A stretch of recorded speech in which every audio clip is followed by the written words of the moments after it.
Hey, what is up, guys? We are here with a video on the basics of frame data in Mortal Kombat X. A lot of you guys asked for a video like this, so I thought I would, give one to you.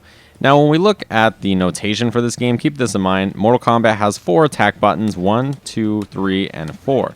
Now, as you can see there on the bottom left, it's X, Y, A, and B, but there are different things on different consoles. So, on PS4, the buttons are a little different, and on PC, the keys are a little different. So, to make things a little bit more simple, people simplify them to 1, 2, 3, and 4.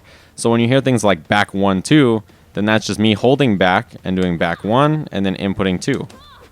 So, that's why that is. Now, also, besides having back, you can also hit down and hit a button.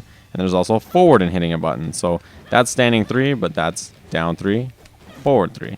So that should help make things a little bit more simple. When you see combos that are like back 1, 2, and then do this and that, then that is what that is all about. So when we talk about frame data in Mortal Kombat X, there's 3 things I want to talk about specifically today. The 3 things that I think are the most basic and easy to understand, and probably the most relevant to you if you don't know what frame data is.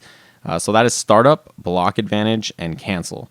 So when it comes to these 3 things, these are the 3 things I think you probably need to understand the most and are the easiest to understand. So startup is how fast the normal comes out, right? So the fastest a normal attack can come out in Mortal Kombat X is 5 frames. So as you can see here, her standing 1 comes out in 6 frames, which is pretty fast, right? Her standing 2 is 5 frames.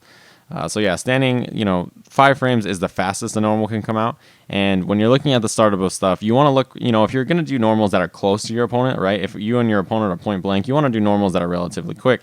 So the block advantage or the startup on normals that you're doing up close, you want to do a relatively quick normal. You don't want to do like a 20 frame normal right next to your opponent when he's doing a 5 frame normal, because your normal is 1/4 the speed of his, so his will win every time. So that is startup. Now, when we look at block advantage, things get a little bit more confusing, but I think you guys can figure this out if you sit down and think about it. So block advantage, as you can see on this standing 1, is 0, which means neither character is at advantage. 0 is also called neutral because neither character has, the upper hand here, right? You guys are at absolute 0, which means if you guys hit a button that is both, 5 frames, you and your opponent, then neither character is at advantage, so that button will trade. So that's just something to keep in mind. That is how frame data works at a basic level. So if you are, +5 and you hit a button that's 5 frames, your opponent doesn't have any frames to input anything, right? So think about it like that. So when you look at normals that are, or you see things that are plus, then that means you are at advantage, which means your opponent cannot hit a button before you hit a button if you're doing buttons of the same speed. So let's say that I am +3, right? Let's say the block advantage on my standing 1 would be +3. And I go to do a 5 frame normal, and my opponent goes to do a 6 frame normal or 7 frame normal. Because I'm already +3 and I'm doing a normal faster than his, then my normal will win every time. Even if we're doing a normal that's the same speed, right? If I'm +1 at least, or +2 or +3 or whatever, and we both do a normal that is 5 frames, my normal will win every time. So that is why block advantage is important. Conversely, if you are -1 and you both hit a normal that is the same speed, or I hit a 5 frame normal, my opponent hits a 5 frame normal, since I am negative, my opponent will be able to hit a button first, which is important because if you want to understand how to punish things, the negative frames come in, pretty big here. And we'll get into that in just a second. I'm going to talk about how to learn how to do basic punishes right after we talk about cancel. So as you can see, we're going to go to this back one here. The cancel on this back 1 is 20, and you guys might not know what cancel advantage is. So doing a special move in this game, right? That's my down back 2. You can cancel normals into special moves. You guys probably know this, you just don't know the term canceling. So if I do my back 1 and I input this down back 2, as you can see there, it comes out, right? So every time I do that special move, or that normal move, I can input a special move into it. Now, not all moves are special cancelable. If you look at your uppercut here, down 2, there is 0 cancel advantage. So if I try to do a cancel from it, as you can see, it's not coming out. It's not happening, right? So not all normals are cancelable, are special cancelable. That's just something you have to keep in mind as well. So while we're stuck on this down 2, let's look at the block advantage. -24. That means after I do a down 2 and it's blocked, my opponent has 24 frames before I can do anything, including block. So if my opponent does a normal that is 23 frames or faster, I will not be able to block it.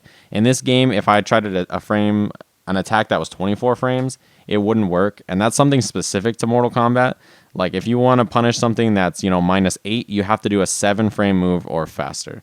That is something specific to the Mortal Kombat engine. It was the same in Injustice, the same kind of thing here.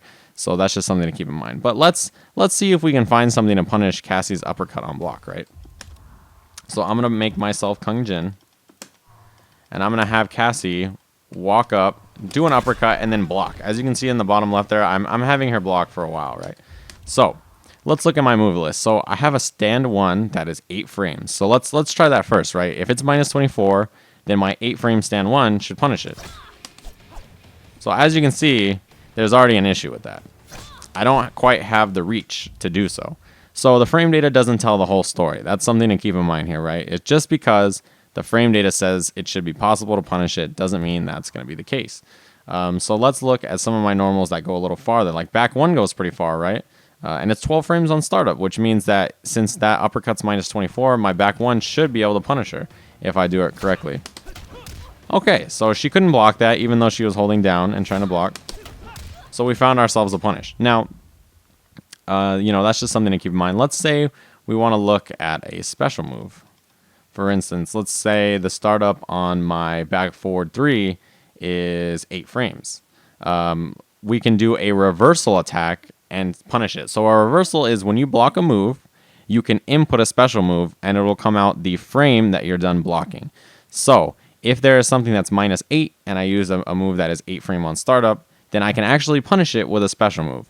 You cannot do it with a normal, but a special move makes it possible because it comes out at the exact frame you're done. So if I block this uppercut, then as you can see there, my back forward 3 reversal timing will actually punish it.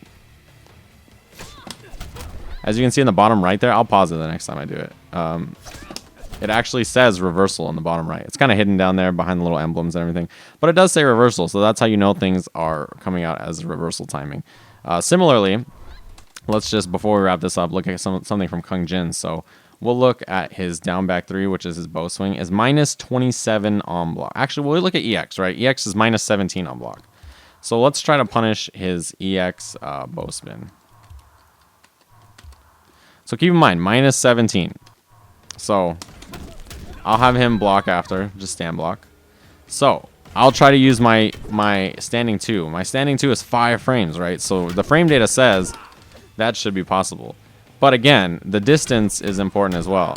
So back 1, 2, which is 10 frames, goes the distance and actually works. Oh, whoops. Actually, my back 2 would work too. So yeah, that is just something to keep in mind. Another thing that you might not know is you can actually run forward and then do a normal, but that's a little bit more complicated. So that is the basics of frame data. If you guys didn't understand how frame data works, those are the basic, simple things. So if you guys are curious about how to punish things or how to check if things are advantage or anything like that, now you understand the basics enough to know how to do so. So hopefully you guys have enjoyed the video, and I'll have some more basic, tutorials / guides to Mortal Kombat X soon. And yeah, see you guys.